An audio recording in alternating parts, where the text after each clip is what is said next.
جمے گوشت کو پگلانے کا آسان سا طریقہ، اس ٹپس پر عمل کیجیے گا۔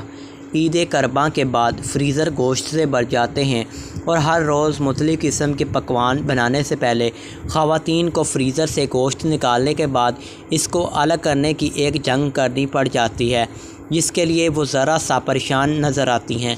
کچھ گوشت تو اس قدر جم جاتا ہے کہ گھنٹے لگ جاتے ہیں اس کو الگ کرنے کے لیے۔ آپ بھی ان میں سے ایک ہیں، اگر تو گھبرانا نہیں، بس ہماری بتائی ہوئی اس ٹپ کو آزمائیے گا، انشاءاللہ اللہ نے چاہا تو گوشت انشاءاللہ جلدی سے حل ہو جائے گا مسئلہ آپ کا۔ تو منٹوں میں گوشت کو الگ کریں، جو بنا جلدی اور آسانی کے ساتھ نہ ہو، کوئی دقت نہ لگے وقت۔ ٹپ کو نوٹ کر لیجئے گا۔ فریزر سے گوشت کو نکالنے کے بعد اس کو ایک پیالے میں رکھیے اور اس کو سادے پانی سے بھر لیں۔ پھر اس میں ایک کھانے کا چمچ نمک ڈال کر کچھ دیر کے لیے چھوڑ دیں۔ اس طرح سے جمع ہوا گوشت کم ہی وقت میں الگ ہو جائے گا اور اس کو پکانے میں آپ کو زیادہ وقت بھی نہیں لگے گا۔ آئی ہوپ کہ آپ کو یہ ٹپس اچھی لگی ہوں۔